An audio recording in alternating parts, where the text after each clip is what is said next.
Hello everyone, Sophie here, and welcome back to my channel. Today I'm going to be telling you how to make me fall in love with you.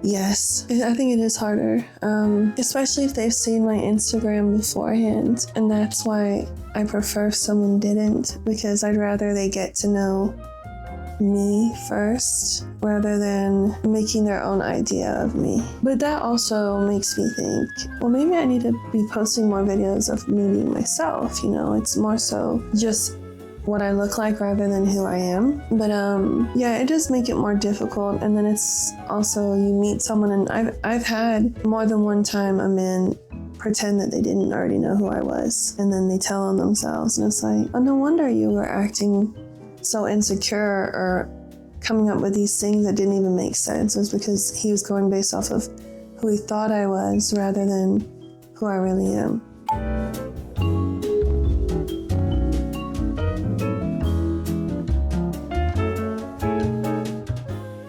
I think it's them assuming that so many men have access to me when they really don't, just because they're able to see me on their phones or their computers. And that does not mean that they have any physical access to me, emotional access whatsoever. I actually am very single.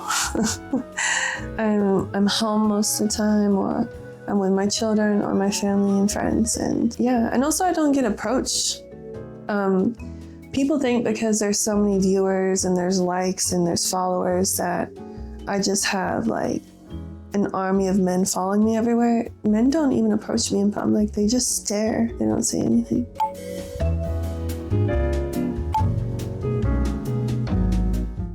That is a very good question that I don't have the answer to. I just started going to therapy because I have difficulty being vulnerable with people.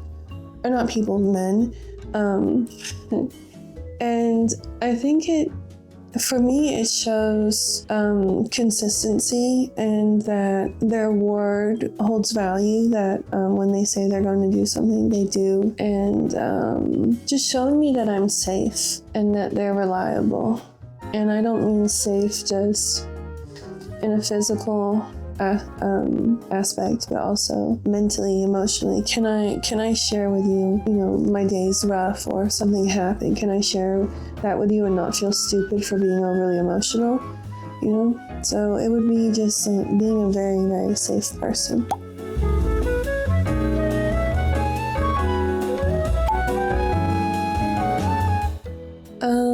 My ideal partner, it's weird, like when you're a woman that has had their father in their life, you kind of do look for pieces of your father in someone, especially since my dad has passed away.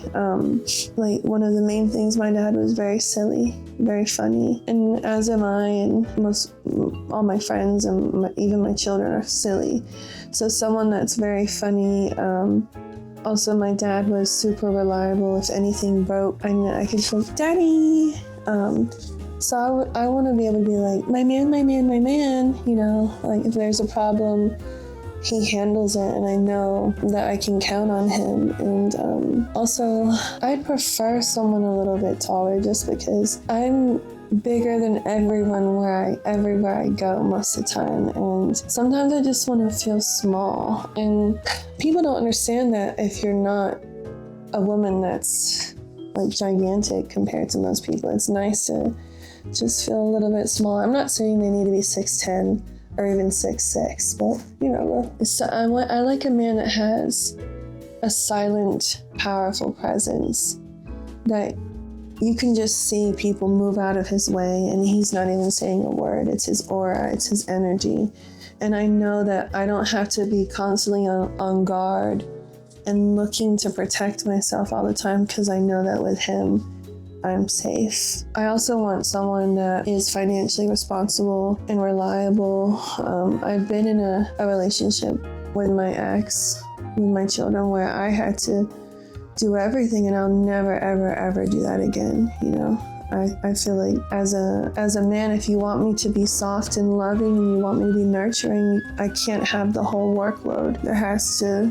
He has to be providing. A man that's understanding. I know what I do is hard for people to comprehend, but once you get to know me, you know, it's really two different things. It's not that I'm putting on a fake persona. It's just the idea of me versus who I really am is entirely two separate things. So someone that's understanding.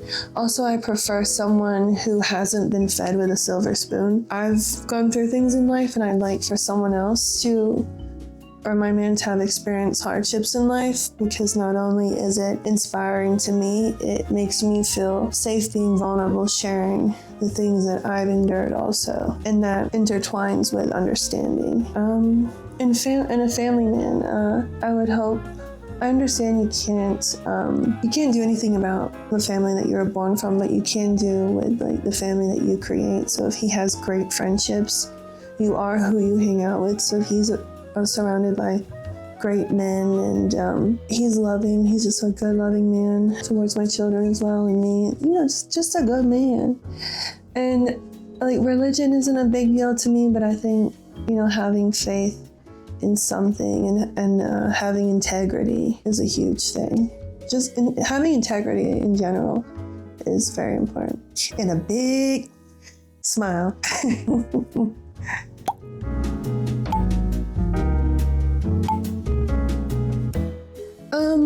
It depends. Sometimes I have, sometimes I haven't.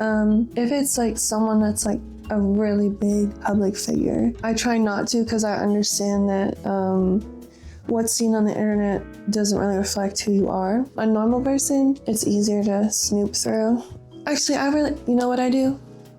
I don't even go on social media. There's this website called Being Verified. You can enter in their phone number. You can find their address. You can find out the car they bought, the house they bought, how much they paid. You can find out all their jobs. You can find out if they're married. I go on Being Verified. I do my little investigation on there. You can see if they've been arrested, anything. Yeah.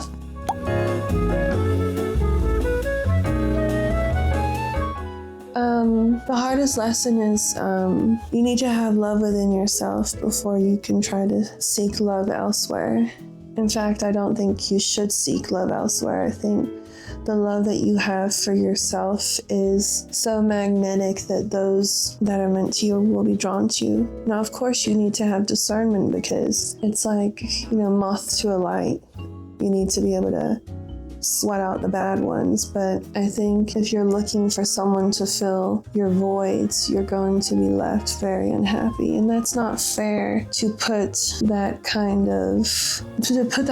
heavy load on someone. That's not someone else's job to do that. And also not be selfish. It's like, of course you're like, I want this, I want to feel this.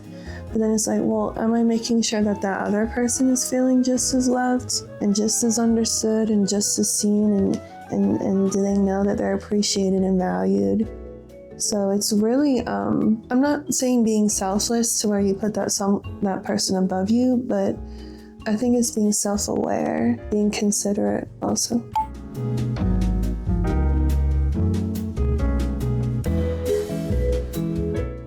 When I got my chihuahua and we met eyes. I've never been in love with a man. I've more so loved for what someone has done for me. I've been very appreciative, you know. But I've felt giddy for someone, like, oh. But honestly, the first love I really ever felt was when my baby girl was born. And I was 21. I had just turned 21 4 months prior, and she was here, and I'm like, oh shit, this is real, you know? And I'm just looking at her like, oh my God, I have the responsibility for this little being that is just looking at me for their every need, and it makes you just want to be better and do better. Like, they count on you. Especially when their father wasn't really reliable. I had to make sure that, you know, her every needs were met. And yeah, it's just crazy. And the way that they look at you is like you are their whole world. And even now, she's about to be 14, which is insane. They really don't want anything to do with me, but they want to know that I'm in the house. So even if I'm doing laundry and I'm not in my usual spot in the house, I hear them, mommy, you know, and then they see me like, oh, okay. And then just walk away. Just like really, like mothers are, wherever the mom is where home is for the children. So yeah, that was the first time I felt love and experienced love.